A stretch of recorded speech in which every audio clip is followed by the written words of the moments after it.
So hello and welcome everybody. This is Samsara Morgan.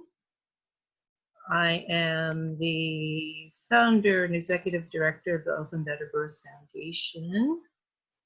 You should be looking at my screen. Can everybody see the agenda on the screen? I'm seeing thumbs up. So you just heard a little song called Shaya's Song. The song was written by a lovely young papa by the name of Justin Wilson. And Wilson World Records, I'm going to give a proper commendation to him. He gave permission to Oakland Better Birth Foundation to use his song written for his beautiful baby daughter on our website and on other promotional things that we do. I just think it's such a beautiful song. And as you look through Facebook, if you search for Shaya's Song on Facebook, you'll get to see this actual papa with his actual baby, and he's playing the piano and kissing her, and it's all kinds of beautiful papa love, which you know I'm a big fan of. So I wanted to let you know a little bit of what's going to happen. We just opened with our song. I'm seeing folks popping in. That's wonderful. We're going to have our opening and welcome, which is starting right now. We will have some poetry. We will have some wonderful words with our amazing Jennie Joseph. Right before that, we will have a moment of peace and power for our beautiful Claudia Booker, who became an ancestor right before Corona hit us all so hard. I often wonder what she'd have to say about all that. And then we'll have Q&A, and then we will take our leave of each other. Please know that this is a fundraising event for the Oakland Better Birth Foundation. Please feel free to make a donation to us. You can do so via PayPal, via our address, oaklandbetterbirthfoundation@gmail.com. I'm looking to see if our poetess is here. I'm really happy to have this event happen again. We were supposed to have it at Pacifica, and this is a fundraiser for Oakland Better Birth Foundation and Pacifica Family Fund. I'm a member of their board for the fund, and the fund's mission is to help specifically families of color and low-income families be able to birth at Pacifica Family Birthing Center on Telegraph Avenue in Berkeley. Woo-hoo. So if you can contribute, it would be very, very much appreciated. But even beside that, okay, why is Akila asking me for the Zoom link?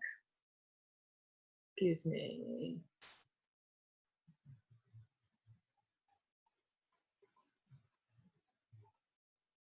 Our poetess is going to be late. Okay, where was I? It has been my desire to always have a recognition of midwives, especially in the East Bay. We want to, too often I have conversations with people who still don't even know that midwives still exist, and that they do what they do and how they do what they do with the success that they do what they do. And after many beautiful years of my life being a doula, I'm an apprentice midwife now, and can't wait to catch them babies at home. Excuse me.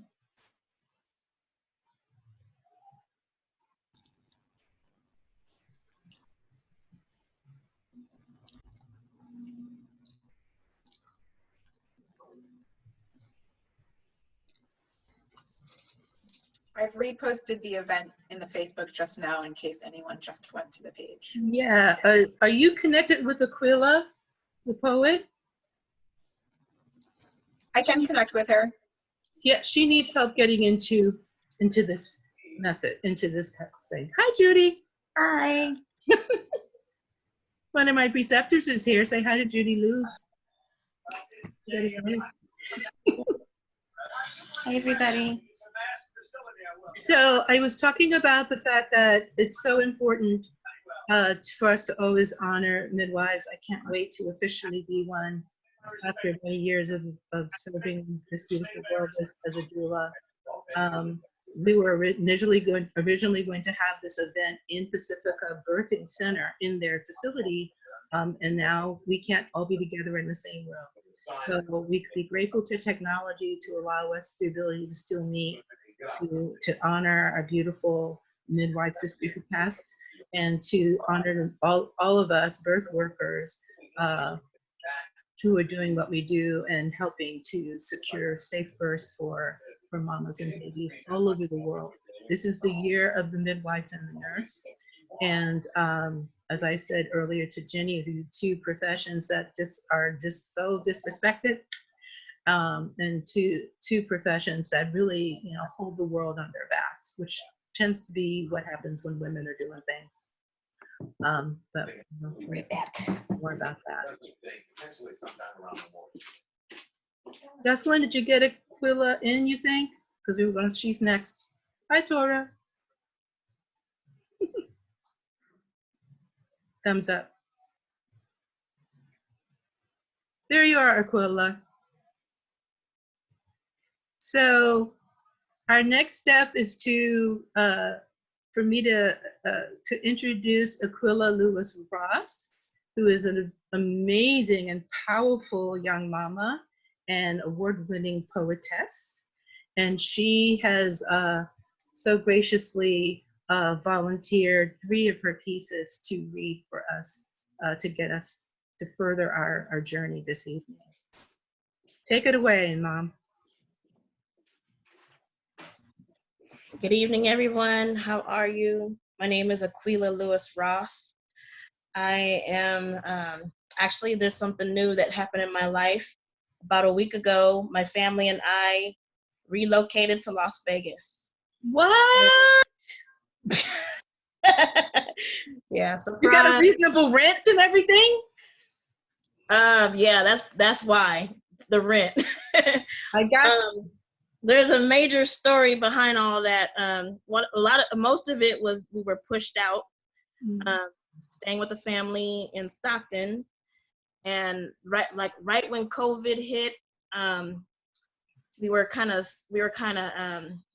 we kind of had to stay in place a little bit longer, but tensions started riling up. I'm not gonna label it, but it did seem like there was a couple of, or it seemed like it was bipolar type things that were starting to come out in the family, and it just wasn't really a safe place to be. So we decided to go wherever the heart was leading, which was a place that we really didn't know, pretty much, and start over.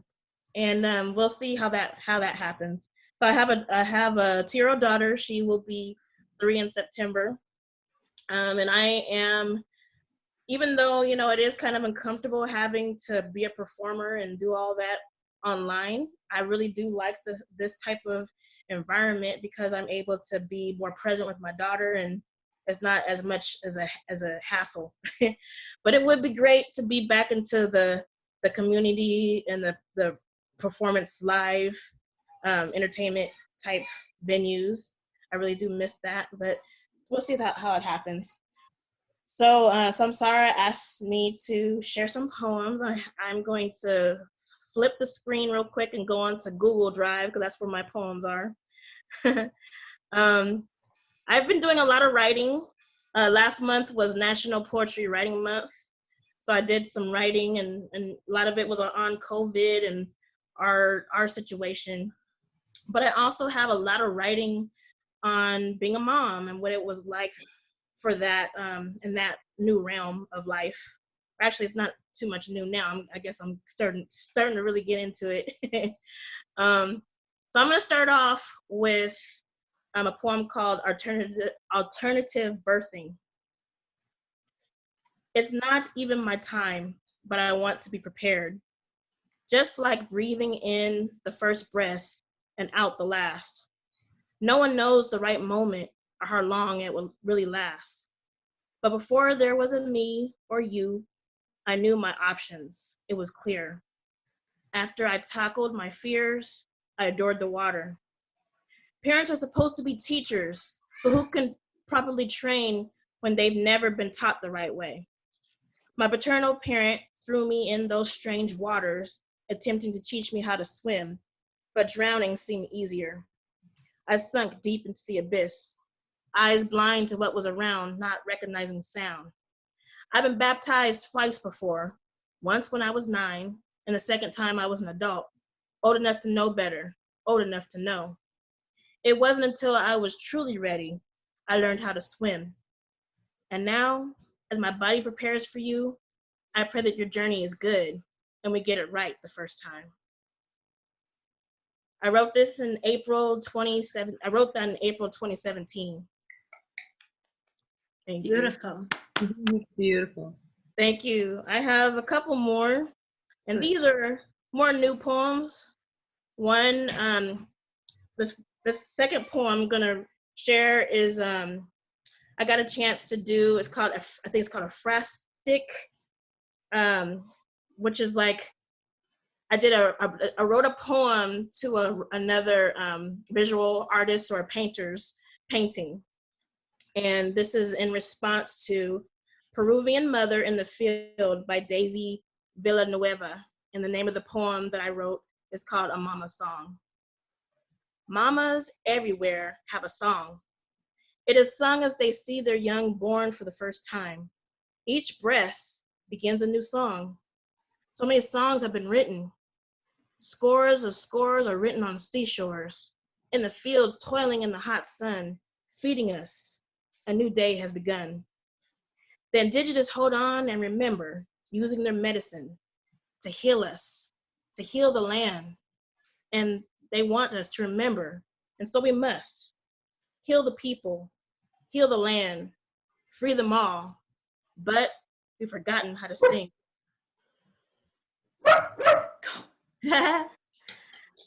And this last one is dedicated to one of the sheroes in Oakland that I've been really admiring and paying attention to her work. She is an advocate. They call her the abolitionist, and she's an advocate of those who are survivors of human trafficking. Her name is Regina Evans. And the name of the poem is called Mama Earth. This morning, I placed my ear to the earth, and she spoke to me of many great things. You know, our Oakland. She is magic, and magical things have special ways. From poem Oak by Regina Evans, aka Mama Regina. Mama Earth. There is nothing as beautiful than a woman, the incubator of living things, the warrior, the goddess. She sings praises about the souls she has raised. Amazed with the goodness each possesses after being reminded of their worth, once forgotten due to tragedy since birth, or being lured by the enemy to traffic. But that wasn't their destiny. She made the earth move back and forth, and she walked the earth, roaming to and fro, seeking someone to save. Her words breathed life through the streets of Oakland, New York, and all over the world. It was a global attack. She casts spells like rituals. She passes out the written letters, 56 or more, and they were open to the ceremony. We need more like her to save our cities. If you see her, please show blessings and gratitude to beautiful Mama Regina for growing our earth and making it brand new. Thank you.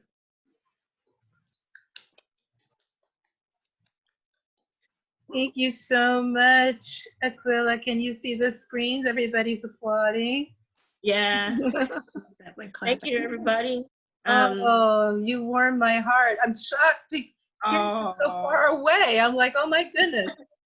Wait, I can come visit you in Las Vegas now. It's hot there. we're still kind of in the Bay Area. We have a lot of family, and I have a family in Benicia, and I have folks in the Bay Area, and a lot of our stuff is still out there. So we're still trying to devise a plan to get really where we're supposed to be. But congratulations to all of you who are advocates and who are there helping us birth these babies. I had a really amazing experience with it was a 5-day labor. My first time, I was almost 40 when I had my daughter, and she will be 3 this year. And wow, yeah, that was something. I'm really grateful and thankful for the team of doulas and there was like a team of all women folk, because that's what I wanted. I wanted women to be surrounding me in my birthing process. Sometimes the birthing plan doesn't always work the way it's supposed to, because the babies, they have their own plans, but but I'm still thankful and grateful for just being able to experience that and see what it's like to be able to make up a little bit of my own mind and do whatever I kind of wanted to do. So thank you, Samsara. You're welcome, my love. I adore you, and blessings on your house. Thank you. I'll send everybody some of my contact info if they're interested. Please, this beautiful person has written the book. If you can go into the chat, put in information where folks might want to purchase your book.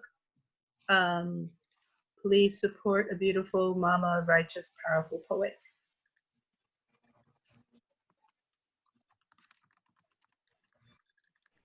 Isn't she wonderful? So, oh man, that just filled my heart so much. So now let's have a moment. I want to call it a moment of peace and power for our sister, Claudia Booker, who's an attorney and a mama and a midwife, and an amazing, brilliant soul who passed on to greater realms this year. I remember just being in a state of shock when I found out, even though I knew she was struggling with health concerns. But especially today on the International Wife Day of the Midwife, we want to hold the memory of Claudia, who in our hearts, those of us who had the opportunity to know her and talk to her. I feel so blessed that I was able to know and have connection with this powerful being and argue with her even. And have it's amazing to have arguments with people and still love them and still know that we respect each other. A rare and powerful gift in the world.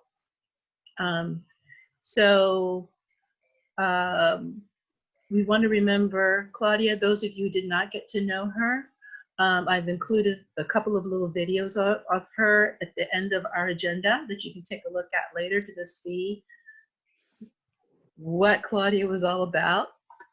At the end of our time together, we're going to sing the Black Midwife song, which SMC doulas know that song really well because we sing it all the time. And there's a video of her singing that song, so folks could enjoy that and just see the wonder that was Claudia on the earthly plane. But I know as an ancestor, she's really kicking ass for us right now. So that gives me comfort. So I'm going to light a candle and we're going to have a minute. Do I have an assistant who will start timing the minute when I say? Who wants to do that?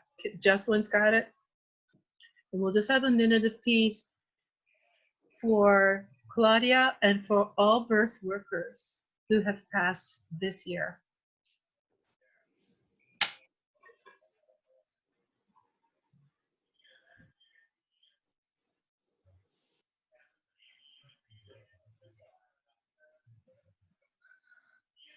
Let's start.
Our minute of silent meditation has passed, but our love for Claudia will never, never pass away. Rest in peace and power, sweet sister. Rest in peace and power, all the beautiful birth workers who serve their communities all over the world and who died knowing that their hands helped bring life into this world safely and serenely and with as much joy as humanly possible.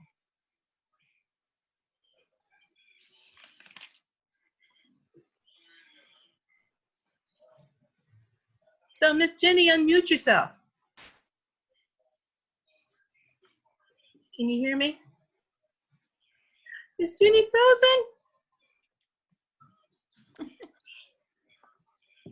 She's frozen. Unfreeze yourself, girl.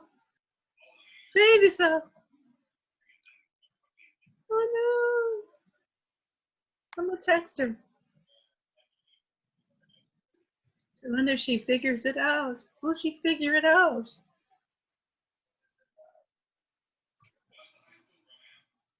Uh-oh.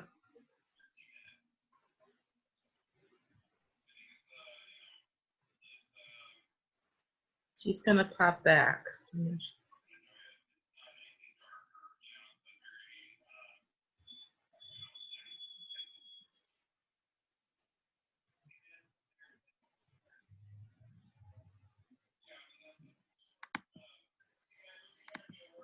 So while Jennie is dealing with Zoom hell, Smart back. I know. Oh, yes, you're back. Yay! Unmute yourself. Unmute. Hey, Jennie. Can't hear you. Hello, There you go. Yay. I'm back. Did you get sent to Zoom jail? And came right back out. You know, I had my get out of jail card, so that all worked out. Praise the gods on that. So now's our time to chat. And I wanted you to have an opportunity to first say whatever you'd like. If you want to say some words about Claudia. Sure, absolutely. I absolutely do. First of all, thank you very much for inviting me to join tonight. And thank you for that, you know, the honor of Claudia Booker, who leaves a legacy for us. One of the many grand midwives who have done so.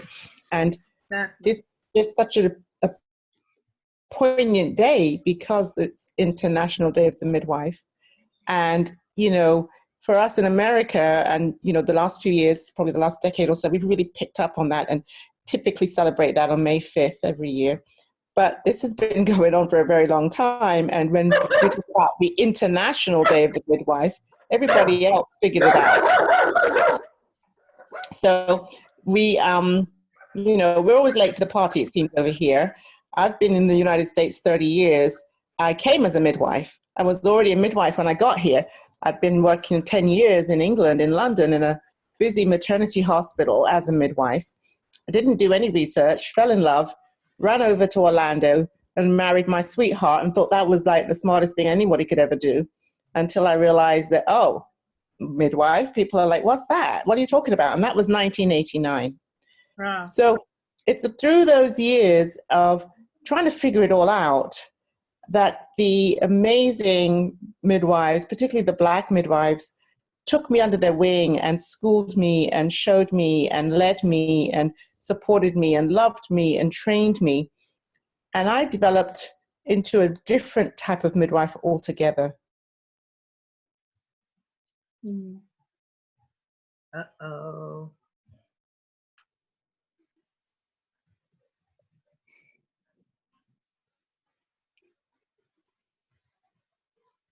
It will resolve, or she will call back. Did 30 years of learning, but it also marked the urgency of where we are now as far as midwifery in the United States. Mm-hmm. So one of the things, among many that I learned from Claudia, was the history. And, you know, if we think about Sankofa, we think about looking back in order to go forward. We must learn and keep and repeat our history as we move this new movement forward. Because unfortunately, it's a new movement again. It's not like we've had this continuum. It's been stopping and starting.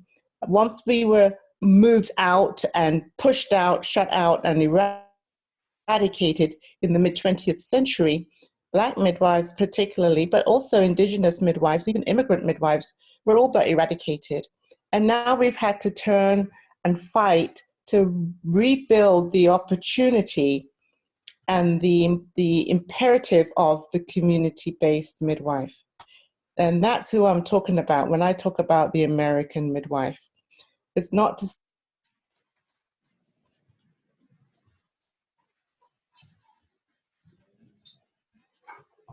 I'm a clinic-based midwife, providing clinic care for people who choose hospital birth. Excuse me, Jennie, you just had a glitch. So the last 2 minutes of what you just said, we didn't hear. Could you repeat? Okay, absolutely. So I was saying that the current midwife that I'm talking about, the midwife that we need to reinstate, the midwife who needs to regain her place in her community is the community-based midwife. That is the midwife that I'm talking about when I look at the American situation. There is a difference between the types of midwives that we have in the States and the ways they practice. Of course, all midwives have at their heart the absolute goal of being with woman, being with mama baby, being with mama baby family. That is who we are as midwives, all of us. But we have lost the complete domain, if you will, and the power in that domain of being this independent and autonomous provider who serves her community or his or her community according to the needs of that said community, with skills passed down through that community such that there isn't any need to stop and study cultural congruence or cultural humility or any of the things that we now feel we must bring back into play in order to function. The midwife and the midwives who provide care that way can heal and help a community reset and rebuild and strengthen so that the communities themselves thrive. So I really wanted to speak today about how, if we look back to where we were, we recognize and understand our history, we will be able to move forward in a different way. And so this current time, this new pandemic, this way of suddenly everything changing, this might be the chance that we've been waiting for in order to come out the other side with this new paradigm shift. So if we look back to what happened historically, we know that from slavery, enslavement onwards, Black women delivered America. This we know. Indigenous communities delivered each other. There wasn't this sort of tension between races, classes. The blanket was that midwifery was how you had a baby. And it wasn't until the early 20th century when the government decided to intervene, when physicians decided to intervene, when the public health nurses were brought in to intervene and eradicate what's happening. So today I heard on Facebook, I saw actually, you know, the midwives are doing these different slow down challenges and so much fun. The Georgia midwives really were showing out today. They produced a beautiful midwife challenge video. But at the end of their videos, Mama Saran Henderson, a community midwife who has served Georgia for many years, Saran Henderson gave an oral history, a very brief history, but spoke about the fact that at one point in the early mid-20th century, there were 9,000 midwives licensed in Georgia. Wow. So I hear various numbers, anywhere from 4,000 to 5,000 in the southern states, each state, not the entire country, each state. And this speaks to what I'm trying to express here again, which is that midwifery was the main staple. Maternity care, women's health care essentially, especially for low income, poor women, women of color, communities of color. That's where the care came from. The healers and the midwives, the supporters and the doulas were one. Everyone had that calling and were able to fulfill in that calling, and were able to pass their skills down through generations empirically. Our competencies were built in real time in the apprenticeship models, in our mother, daughter, auntie, niece. Every woman in the community that had a calling was able to be supported fully in moving through the stages of becoming competent in that calling, serving from that place without having to show a credential or necessarily go through all these different hoops. So what we learned as the transition came into, well, there's money to be made, in obstetrics, there's power in obstetrics, and of course the besmirching and the maligning of the grand midwives who were serving many communities, especially in the South. That was a concentrated effort based on the fact that the midwives were scapegoated for the poor infant mortality and maternal mortality that was rife in the early 20th century.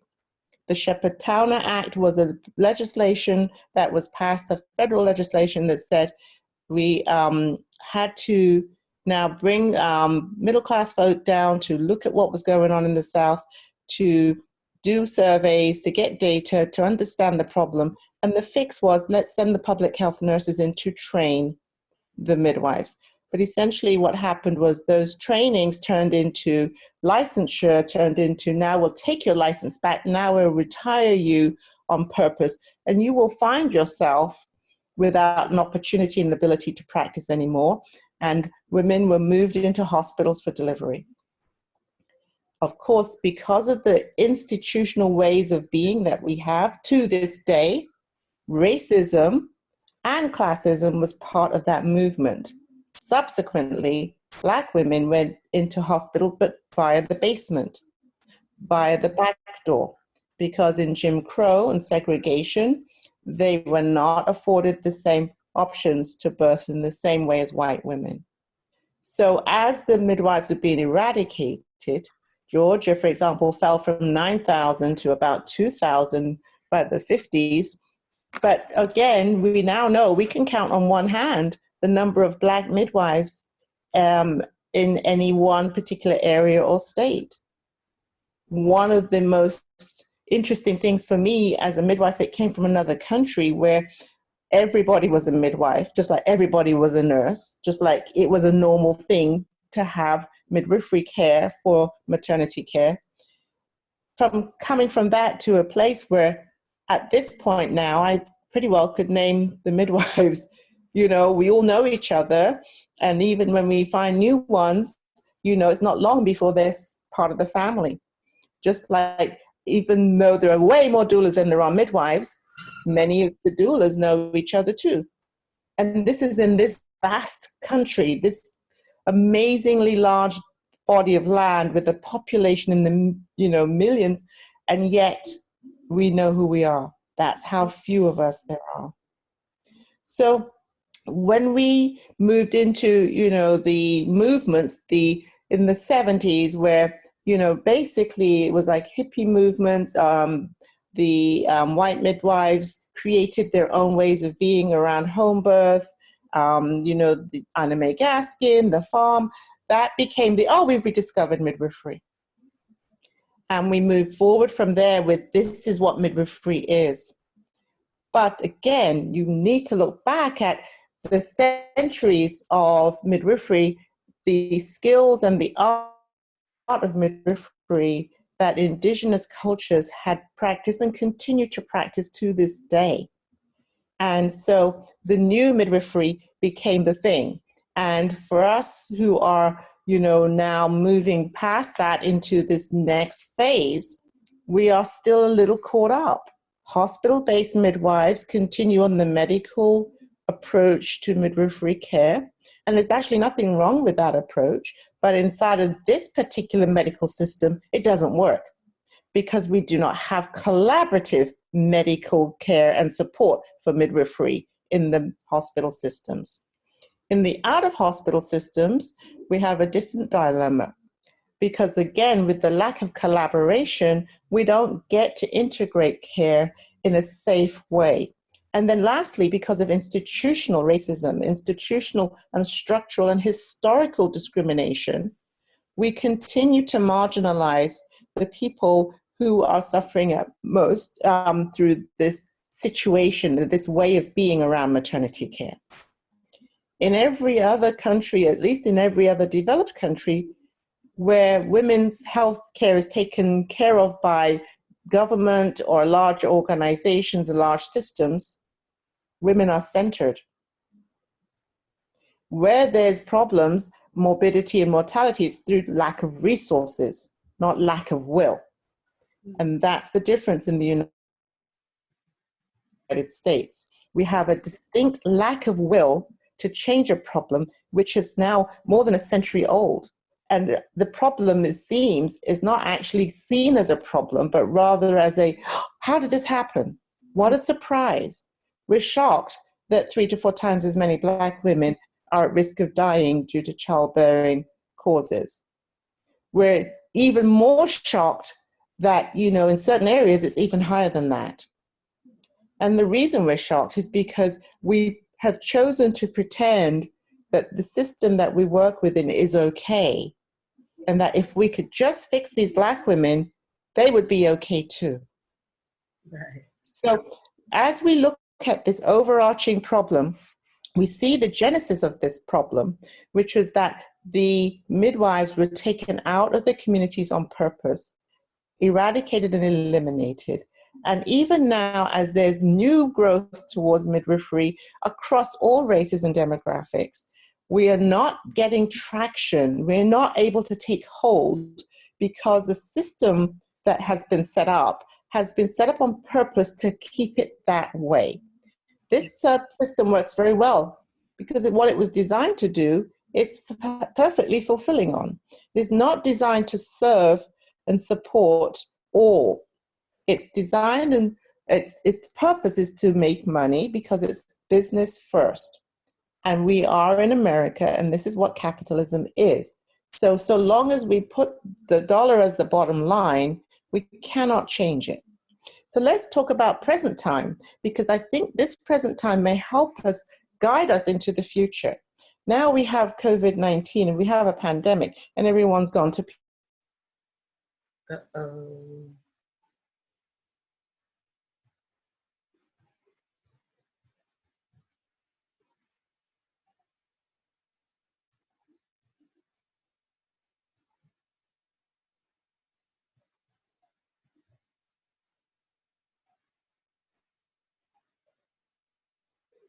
We'll be back.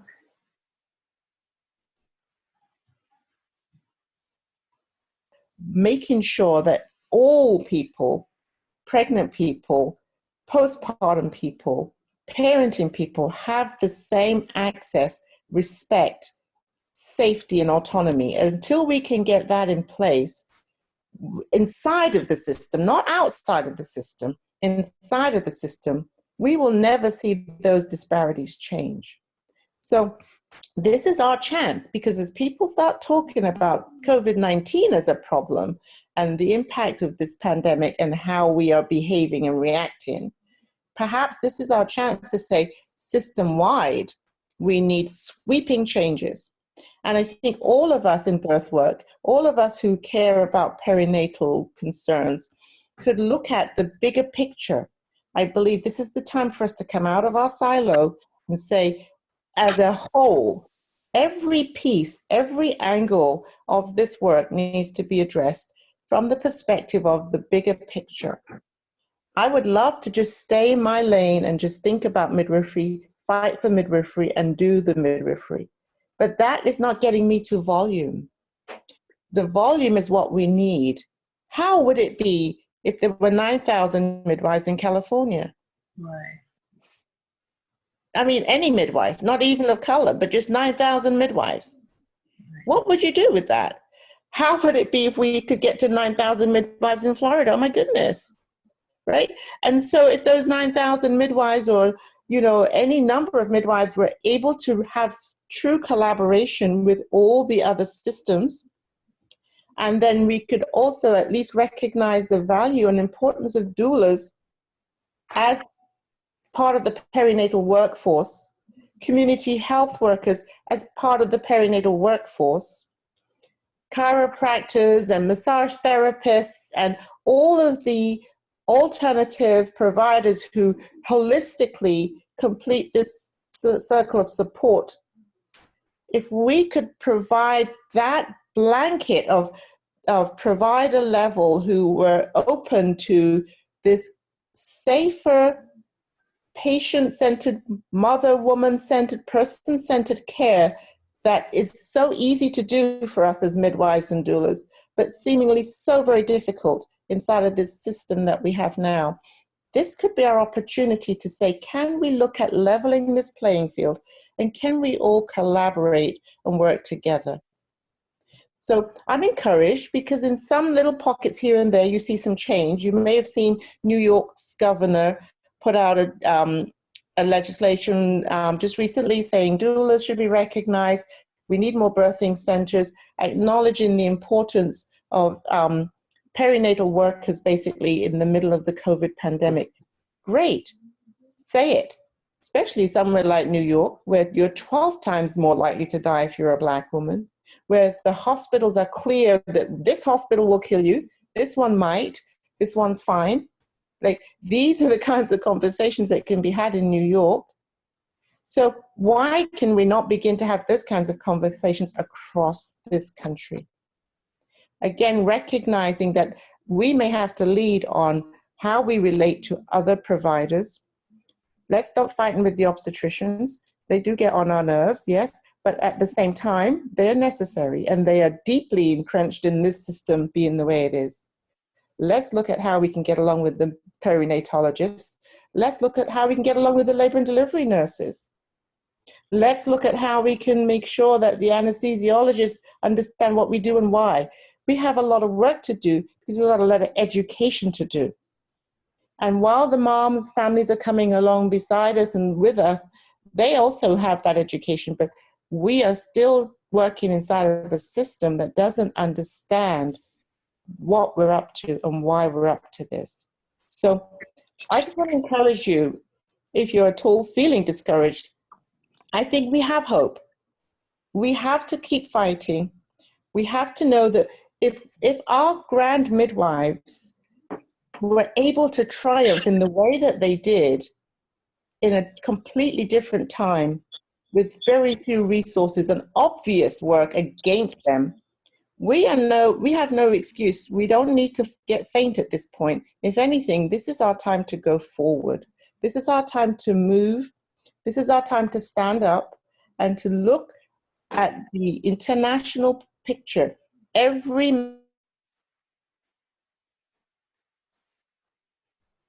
a matter of course, it's been like that now for a good while. And every midwife, an international midwife at least, recognizes her independence and autonomy. This is the only country where that's not the case.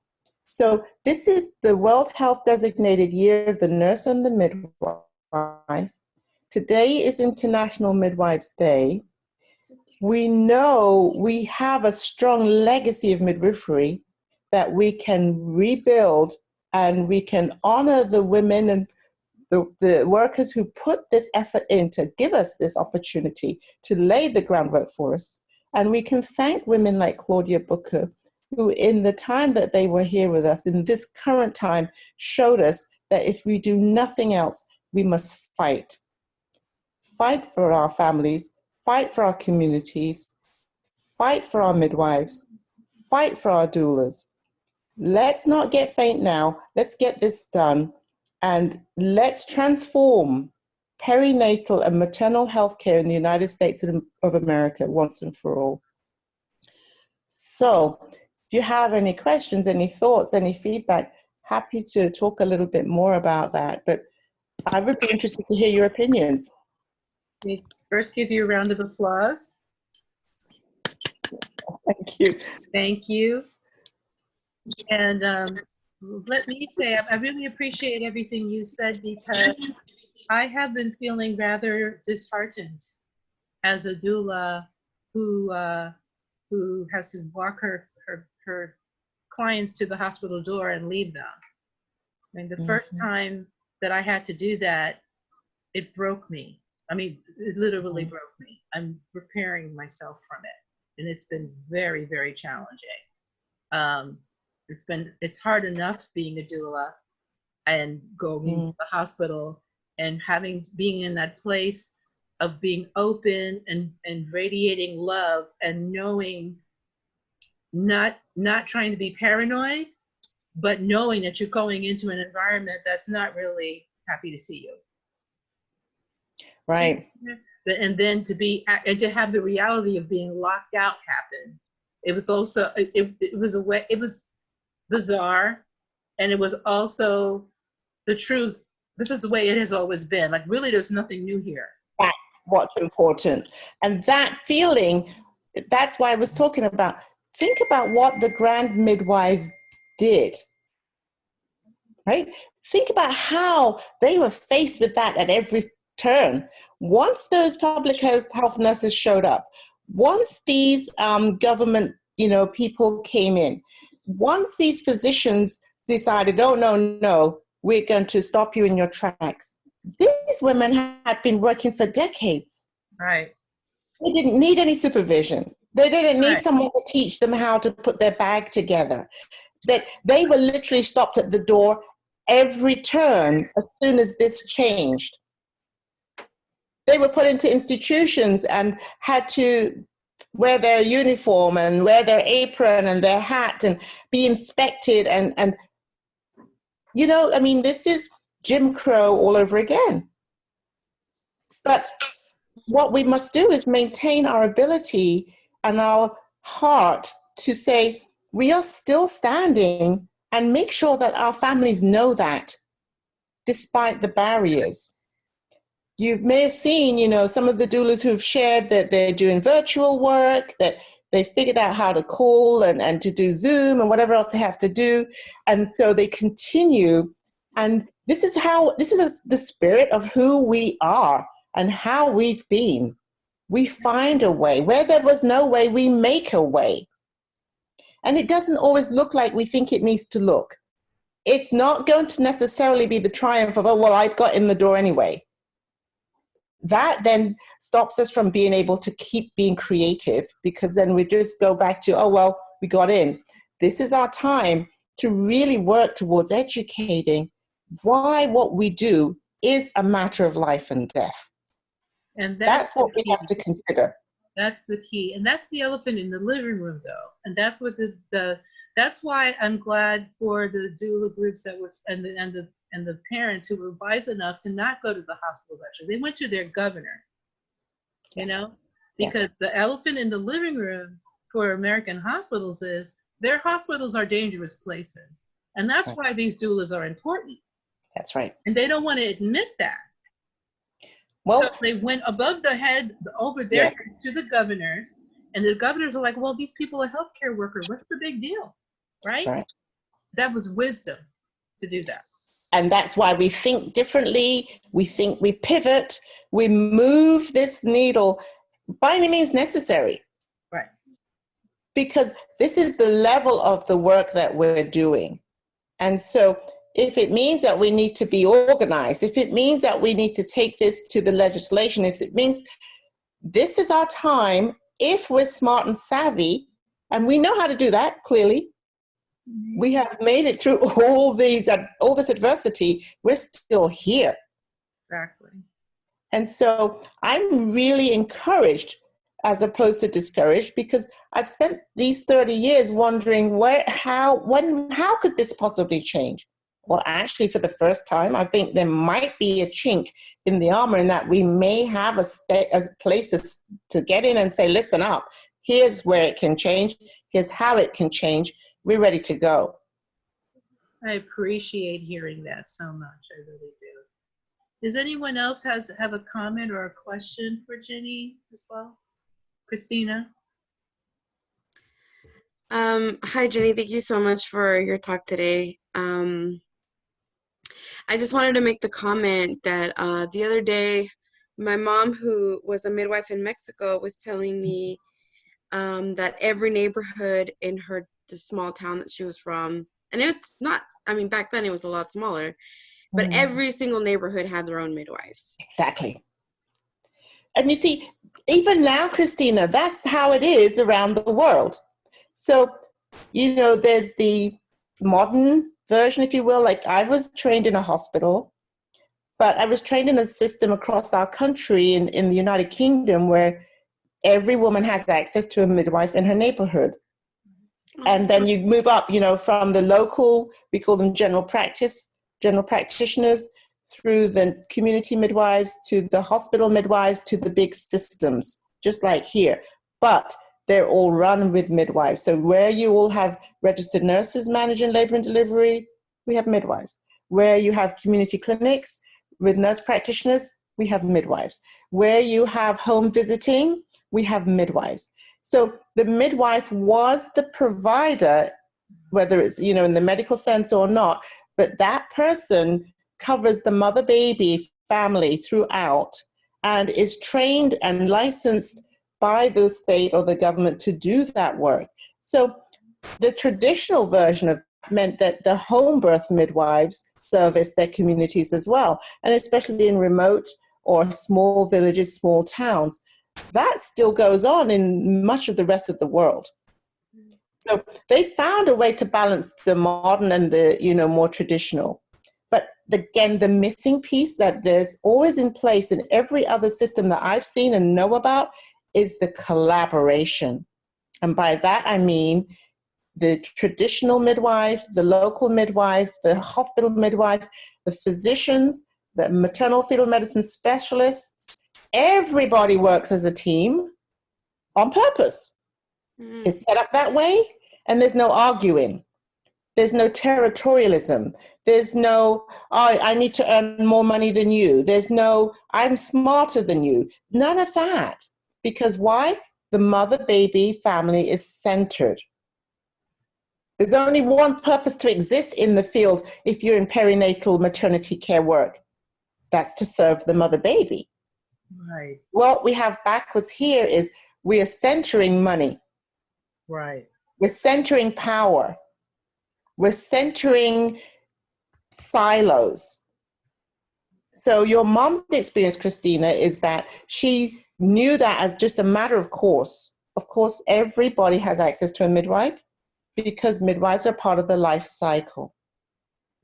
It surprised me to hear that even in such a small town, there were so many midwives. Really surprised. Yep. There's really, I mean, you think about it.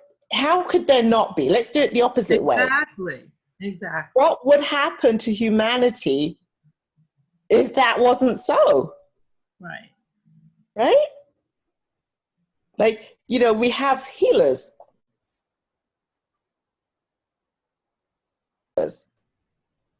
What else would we do? Exactly. When people get sick, there are people who have skills and talents to know how to help them. That's it. So, you know, I'm excited about doulas because doulas extend and help midwives practice midwifery in the sense of that they center the family as well. I'm not sure if I'm breaking up or not. I think my internet's You're fine right now. You were for a little bit, but you're fine right now. Okay. So, you know, we do know that left alone, human beings have always figured it out.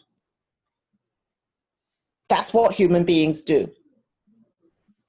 So the only thing that has ever thwarted that is power, money, politics, and foolishness. Word.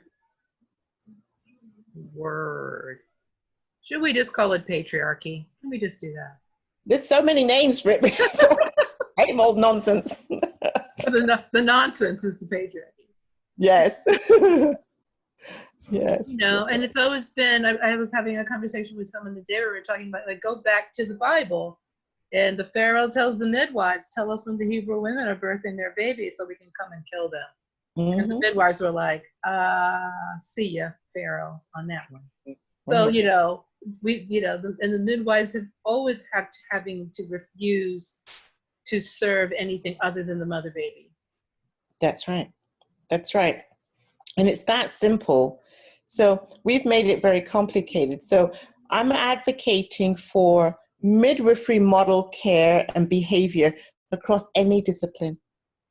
Any discipline.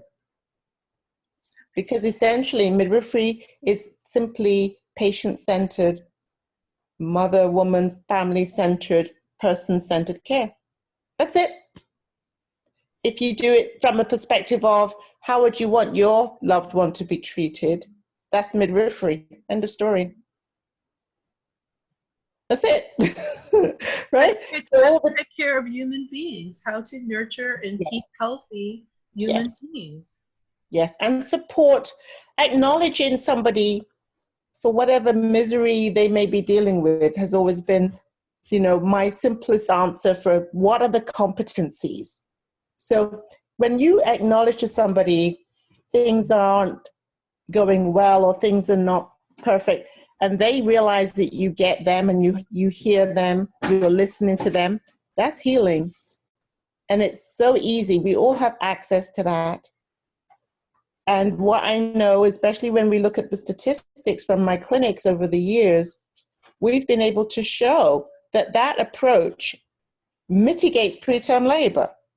Absolutely. How can the cervix stay closed in a woman who has been told and is expected not to have a cervix stay closed, that it should just burst forth at 28 weeks and the baby will fall out and go in the NICU? Right. How is it that it stays closed when we simply apply midwifery model care? We don't give them shots with the McKenna. We don't stick progesterone suppositories in their vagina. We're not tying the cervix closed with a cerclage. It just stays closed. So imagine.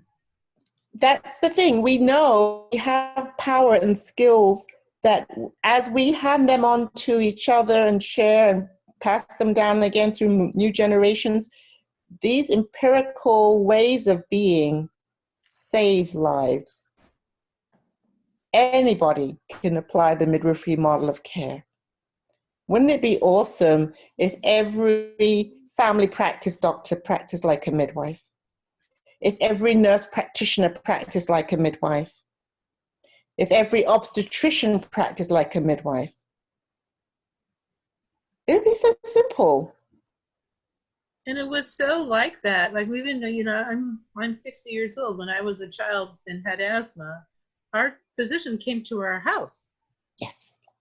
I had my oxygen tent over my bed in my bedroom, little 5-year-old girl, right? And he came and, you know, he got called from his home, or, you know, and when I had my children in 1979, I paged my doctor, who got up from his dinner to come see to me and help me have a beautiful birth. And we're drifting away from that. So I appreciate you looking at this time as an opportunity to recover the soul that's being continually lost. The technology has its place, but technology without a heart and soul. That's right. Yes. So, you know, like, for example, I'm seeing most of my patients with telemedicine since COVID started. I had to close the clinic down, and we are seeing only very, you know, emergency cases or close to term patients in person. And so when I did my census, it was literally March 17th when everything changed. And I did my census between my easy access clinic and the birth center, and I had 180 patients. Wow. And I nearly was like, oh, now I'm in trouble, because what am I going to do? And guess what? It's been hard. It's not been easy, but calling and talking to women over the phone works. Who knew?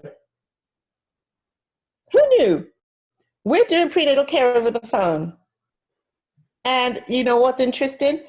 The women are responding well. I think, you know, as a midwife, I feel even closer to some of the women that I would have been seeing in the clinic.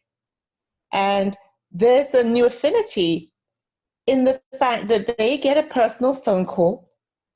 And also for me as a midwife, I'm getting to know them even better, because we have to pivot and figure out how you get that phone call done to cover everything that needs covering. I really found that to be true. I mean, right now as a doula, all my prenatals are on Zoom, and then we are going to be with the clients in their home in early labor. We'll stay with them for as long as possible, and then go with them to the hospital and then kiss them and have them go in. But I do find like I do project myself more over Zoom than maybe I even do in public. And I'm a big energy person anyway. Right. But I'm exhausted at the end of a day of prenatals on Zoom because I'm just dumping all of my samsara-ness into the screen for my clients to feel. And it's exhausting. But the clients feel it and recognize the effort, and thereby get an extra level of somebody is centering me and my care and my needs, and is acknowledging my situation. So we don't have to fix it. We don't have to take on those extra responsibilities, but saying that and, you know, recognizing, I see you working hard to deal with. I see you struggle. I see that you are upset. I see, and listening while that time is spent sharing is midwifery. Listening to the baby would be one part of midwifery, yes, but there's so many other skills, which is why I was talking earlier about competencies. When we make these prescribed competencies in midwifery training or nurse training or even OB training, fine. But there are other competencies much more important that have sustained through the centuries, the same competencies that the community said and ordained that community midwife, like Christina's mom is talking about, on their own, because they knew that that person had those competencies already. That's how they got to be the community midwife. And these can be developed and delivered even now in the middle of a pandemic, which is why this might be our chance to show, hold up a minute, this can be done. It's been done for millennia. And here we are to do it. Yeah. And all we're looking for in return is understand the need for the collaboration and the continuum of support.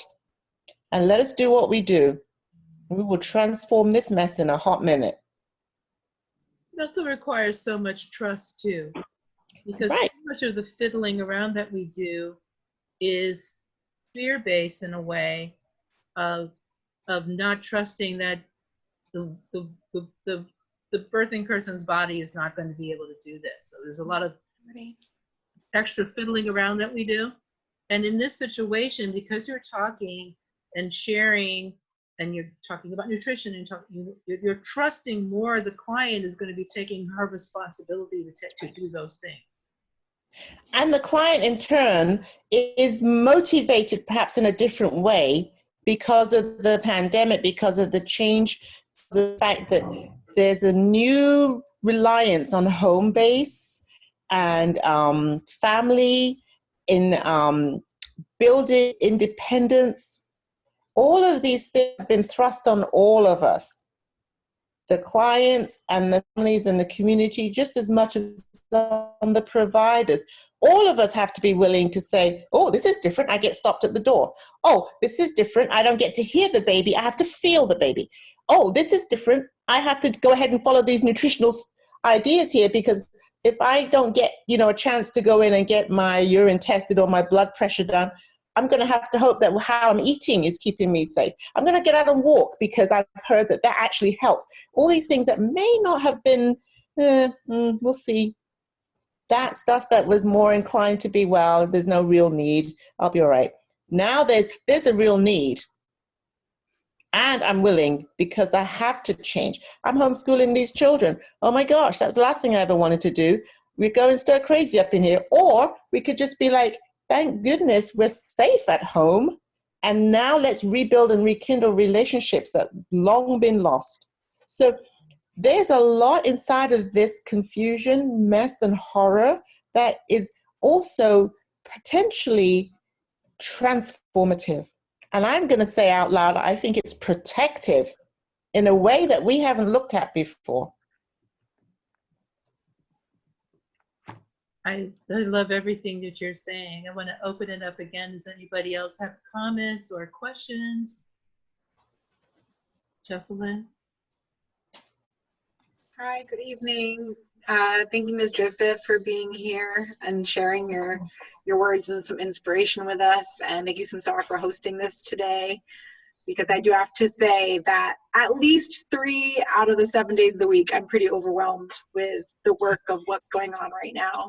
And that's for me as a doula and a childbirth educator. I appreciated what you said, Jenny, about this being a moment for education, both between professionals and for our clients and our families. And what I'm finding is it's actually extending beyond my normal demographic of clients, in the sense that I have my private clients and people who are already seeking out education and already had an idea about birth and the birth world. But I'm in a position to offer education virtually, and I'm experiencing a flood of contacts with people I never would have had the opportunity to teach otherwise. People who had hospital classes that were canceled, people who didn't have any classes but became scared about COVID-19 and had questions. And so I'm talking to families all over the country who never maybe would have sought out my care as a doula, and maybe don't even really understand what home birth or midwifery is. And, you know, some of those are not families that I'm going to convert to home birth tomorrow, but it's giving me an opportunity to have conversations with people who never would have been exposed to those ideas in the first place, or had some inkling of it, but would not have gotten that from their 37-week hospital 2-hour course. Exactly. And so while I'm really overwhelmed, like looking at my calendar in the beginning of the day, at the end of the day, similarly exhausted, the way Samsara described, from like talking fully, and I'm animated and I'm drawing on my screen and doing all of this to get these really interpersonal ideas and feelings across. At the end of my day, I'm like, really proud of myself. That's and right. I'm like, wow, I love my job. That's right. Like, I've always loved being a doula, and I've always loved being a peer educator and a health educator. But to know that we're providing something that people didn't even know they needed and now have a new awareness of, in addition to the people who regularly might seek us out, that feels like a big opportunity for, you know, that idea of like one candle lights another, and soon the whole world is lit. We've been doing that work all along, but because of this unique situation with the pandemic, people are coming up to us with their candles, like, please illuminate this for me. What's going on? What do I need to do? And that's been simultaneously really scary and hard sometimes. And there's definitely been times where I've lost hope, or had that feeling of just like, I need to set this particular case or this person, I need to release this for now, because I can't, you know, they're thousands of miles away. There's only so much I can do. And there's moments where it's really, really hard. But I also see this illumination happening, and it's an honor to be a part of this community who's willing to step up and hold that light. That's so beautiful and so important. And, you know, it's important to acknowledge yourself for that pivot that you're doing, because a lot of us are doing our pivots on our own. So some of the work I do, I have the organization called the National Perinatal Task Force. And one of the reasons I formed that organization was in order to support the supporters. We need our own support network in a way, and that's not necessarily just let's, you know, learn tricks of the trade, or how do you do this or how do you do that, but rather how are you coping, how are you managing, how, because no one else understands it. They cannot understand it. They have no earthly idea. So we need to be with like-minded folk who can say, you're doing great. No, take a break. You can step back. You can have your time. So we do what we call collective care. And we were doing this before COVID. We have monthly meetings all of us, we get on these Zoom calls and we see each other's faces so we can just breathe each other in and get courage and support. Sometimes we're crying, sometimes we're laughing, but we are together on this transforming journey that we're on, because it is hard work. And I go back to the grand midwives who, they found a way. They would have their meetings at the churches. They would, they knew how to be with each other. If you've ever seen any of the pictures of some of the grand midwives, you'll see pictures of midwives like Maud Callan, who was taking care of the seniors as well as delivering babies. Right. We will find ourselves expanding out past who we think we are in this time to be different, better, more. But I also want us to do the same things that we do for these clients and look for our safety. Heading down the road towards burnout and breakdown and crazy doesn't serve. Absolutely. And now with COVID, you have permission to make a barrier for yourself, literally. So if you've got 3 days where you're just soaring and high and enjoying it, then you might say, that's all I've got. And that's fine, because 4 days then belong to you. Right. And you can't be on call if you can't go in the door in the same way that you could have been when you were physically. So having clients thousands of miles away might be easier to then just shut it down when you need to. Because one of the things we do in this work is we love the codependence and all the extra, we're all caught up in the fumes of, let it go, right? Let it go. Let it go. But do acknowledge yourself for what you've achieved and how you've impacted. If you did nothing else, look what you've done. It's amazing. And just look for support amongst your peers. Find your team, find your people, so that you don't burn yourself out in doing this work. And it will be so much easier when there's less scarcity, when we have more midwives on board, and we always, and more doulas on board, and more doulas of color on board, so that you don't feel like, there was a time, I don't feel this way anymore. There was a time where I was like, well, I'm the only one. Right. Yeah, we're not doing that. If I don't only do one. it, and Mm-hmm. that's totally toxic. Right. And right. Literally, I was the only one. That was true. And I still had to disconnect to save myself so that I could continue to be that one until others arrived.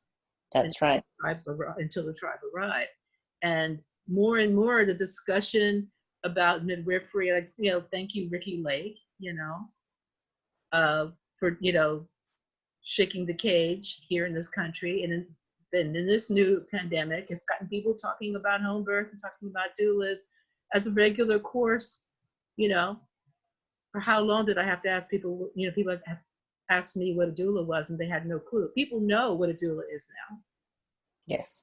And that's, I think Kenya had her hand up. Hi guys. Thank you so much for hosting, Samsara, as always. Two things that I'm noticing you guys are kind of as underlying themes of what you're saying, that I'm connecting to what I'm observing in kind of modern culture, like the new age culture, the up and coming generations that are gonna be critical in educating and upholding everything you guys are talking about. And I feel like through the new age, like alternative culture, there's a huge value for home births, for doulas, but there's just there's like a romanticizing of it, and we need to like hone in on that. We need to, like, for lack of a better term, capitalize on that in timing, in terms of there's an interest, there's a peak. I think there's a sense of the disconnect has been sensed, and we need to kind of be like, well, we're here for you since you're recognizing that need. Like, we're here for you. And that's literally how I found this group. I was like, there seems to be something that's missing. Oh, they're doing it. Let me go see what they're doing. And I feel like that's a really prominent thing I'm seeing out there in right now, well, on social media, but also it's in the world. Like, there's young girls that are it's like you can tell they're seeking, Yes. and we just need to catch them in that you know. So we're critical in the way that there aren't that many resources out. I mean, there are some, but some of them are really expensive and out of reach in that way. They're just not accessible. So this is the gap, you know, the filling the gap of accessibility for Oakland Better Birth Foundation specifically. So we have this like upper hand in terms of being kind of the first, not we, but you guys, hopefully we one day, being the first on the scene, being one of the first on the scene, like how we have so much dictation of what the scene will look like in the future when it is 9,000 birth workers per state, you know, like the fact that that's what we visualize, what we're projecting, that's the manifestation vision that's happening, like that's a wonderful direction to go. And that's honing on those things is going to be really important, because if that's where we're at, like that's that vision meets the seeking is going to be what creates that. Also, another thing I heard that I'm kind of honing in on is at-home education. I mean, right now it's a really great opportunity for at-home education, obviously, but addressing the patriarchy issue, like I think that education beyond the birth worker and beyond the mom, and normalizing through resources and that value, the education of the dads and the brothers and just the entire community unit, not just the mom birth worker unit, is going to be what causes change. So like, I guess I have a question, like what action prone details, plan, vision is there for how to normalize birthing education? I mean, we see some of it on Netflix nowadays, which is really amazing. I told my sisters, like, hey, so I'm doing this doula thing, and I didn't know how they'd receive it. And they were like, oh, we saw something on Netflix about it. It was and they were like really intrigued, and they're young. They're like 18 and 20. And I was like, oh, okay, cool. Like it's happening. It's like, it's all kind of normalizing. It's normalizing in the home. But, and then my mom was a part of the conversation, and she was like, you could tell there was a disconnect. Like she's 60. There's just kind of a difference in what's been normalized and what's normalizing and the direction we're going. So just to kind of hone in on that too, just the normalizing of the education for not necessarily direct participants of the birthing process, immediately at least. So yeah, I guess it's like, what vision would there be, or advice would there be, like how to like aid that process? Well, again, I'm just going to flip back to Corona, because here we are. Right. Suddenly we got a whole new thing. Like, who doesn't know how to wash their hands? Right? Like, we've got that done in a matter of weeks. Right? Is there anyone left who needs to have instructions on how to do it? So just as we have sort of veered towards, well, it's the elderly that might be more susceptible and how we want to be careful and protect them, this is our opportunity. Well, not everybody, but a lot of people are still stuck at home and still trying to work, how are they recalibrating their lives? And I think you've hit the nail on the head. It is the entire family now, that unit, the nuclear family that has long since been scattered, that's suddenly brought back together. As we're considering what's going on with grandma and auntie, we've also then got little ones, maybe nursing moms, newborn babies, kids at home, siblings in the mix. So I think this generalized taking care of ourselves approach, because we might have to do it ourselves now going forward, is our opportunity to normalize the life cycle. And so, that whole concept that we worked with about 10, 15 years ago, where it was suddenly the life course theory, a new thing about how we don't just talk about the pregnancy episode, but rather from, preconception right through to the grave. That is how education will seep through our culture. And so, yes, you mentioned Ricky Lake, Samsara, that, we've got these other modalities now where we've got so much more access through social media, through Netflix, through all these different ways that we can see and learn and normalize what's going on. So just as women going into the hospital and having to figure out how to birth differently because of COVID, we've also got the option to talk about that. It's on the news, it's in front of us, and we are now able to say, look, these things continue on in any other type of disaster, whether it's a hurricane or a flood or whatever. Pregnant women, families still have to figure it out. So I think just the conversations that we're going to be having now, and I use hand washing just because it's one of the quickest public health messages that ever got out, ever. Totally. Right? And so, you know, I've been working with a group of elder midwives, and we call ourselves the Council of Midwifery Elders. And one of the thoughts... Can I see a fly on the wall, please? Yes. Well, see, this is where we're going with this, because like we can help people in a public health way. So one of the things that we're looking at is how do we get blood pressure cuffs into every home? How hard would that be? Do you see little nuances? So it's not just thinking completely in the birth thinking, because you're right, but rather in the broader, how do you take care of yourselves? Imagine if we're all caught at home living with each other, somebody's going to have to watch their little sister start a period because that's what happens, right? That's a conversation. Very true. Do you see? So it may come more organically than we think. We may not have to force it, but we certainly have to be aware that our work now maybe is going across all sectors, and in ways that we were never really thinking about before to get to the same goal. Our empowerment comes from us having access and connections and knowledge and being willing to share that. Break those silos down. Stop being territorial. Stop getting all crazed and caught up, power crazed, because that's really what keeps us all from learning. And just share authentically, frequently, openly, honestly. I think that's how to do it. It's very, very, very exciting what you're saying. I really am so appreciating it. You know, just the fact that it's people don't get to be considered crazy for talking about wanting to not have a baby in the hospital right now. Mm-hmm. Like if somebody says, I want to have a baby in the birth center, or I might want to have my baby at home, that people won't automatically go, oh, you're crazy right now. That is an amazing window. That is a magic window. Mm-hmm. Mm-hmm. Yes. Yeah. Yeah. There's been a lot of action as well for people who are thinking about how do we get more, you know, legislation around birth centers, out of hospital birth. You know, all kinds of things might come out of this. All kinds of things. We should just stay open and be really creative with it. But also, like I said, let's keep ourselves safe while we're doing it so that we don't go off the deep end, get ourselves burned out and all caught up. You know, this is a revolution that's been going on anyway.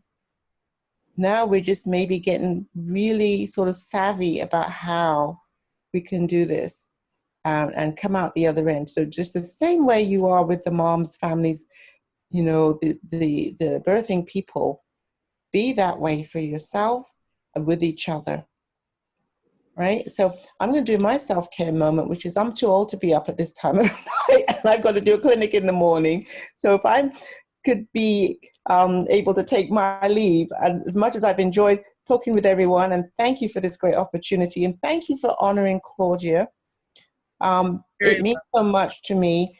Claudia would have just been all over this COVID. She would have been learning on social media. She would have been all over. So I'm grateful that Claudia actually gets to rest through this one. Because it's true. Yeah. Yes. It's true. Yes. So I'm modeling what I keep talking about, and which is taking care of ourselves and each other. And Claudia, you know, she gave her all to her career. She loved midwifery, and she was passionate about it in a way that if you were never near to her, you would never quite understand. But being in her presence, in her aura, in her glow, in her fire, she could move mountains, that woman. And so this is the legacy, and we keep passing it on, each of us in turn.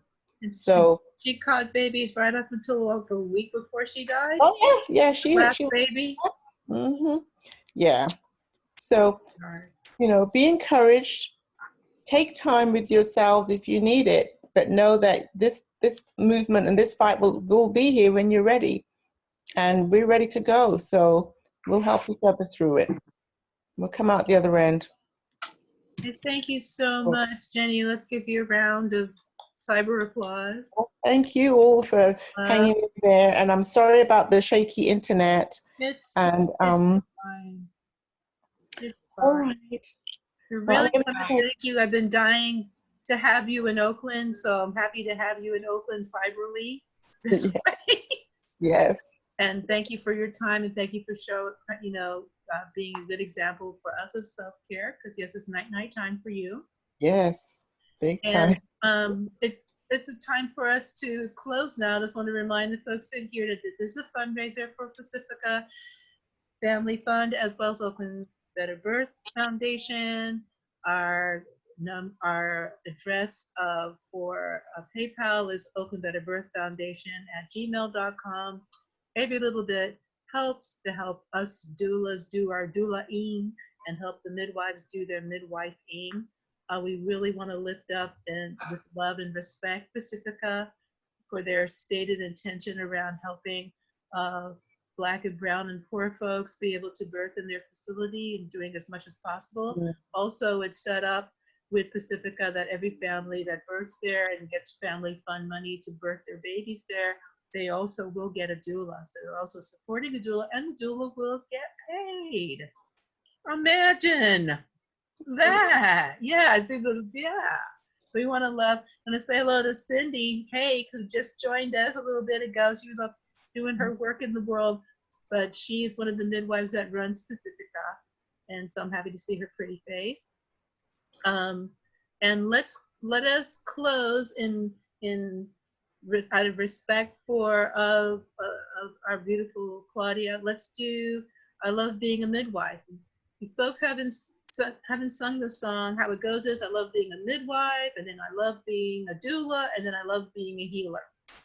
Okay, so you can follow along. Most of us in this group know it, so we'll help everybody else do it. Ready? Unmute yourselves. Unmute yourself. I love being a midwife. Deep down in my soul. I love being a midwife.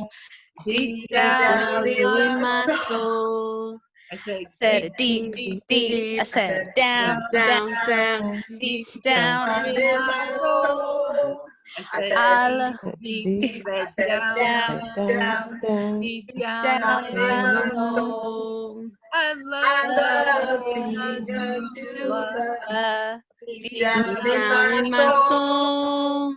I love being a doula. Deep Down in my soul. I said deep. I said down, deep down in my soul. I said deep. I said down, deep down in my soul.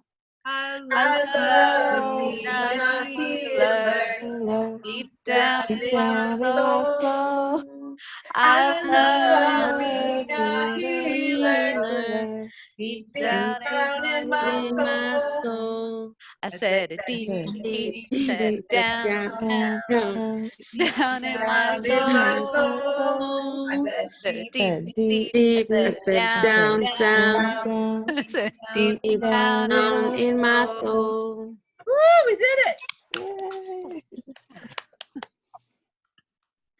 So thank you all for being here tonight. We want to thank Miss Jenny, who's gone to night. Very important for midwives to get a good night's sleep. Please make a donation if you can. Look on the Facebook event for this event. On our agenda, there's a lot of wonderful information. There are videos about Claudia on that agenda. There's information about the opening song that I used to open our sessions, which was donated to Oakland Better Birth Foundation by beautiful a song that he wrote for his baby daughter, Shreya song, which is free to use. You will see it in our videos moving forward and things that we do in the wide world. I love you all. I know you're all doing the best you can under trying circumstances. Wash your hands, wear your mask, and let's hope that this is over really soon. Thank you. Night night. Love you. Thank you. That was wonderful. Welcome. Shipper Circle do Thank you. next Tuesday. Bye. Bye. Bye.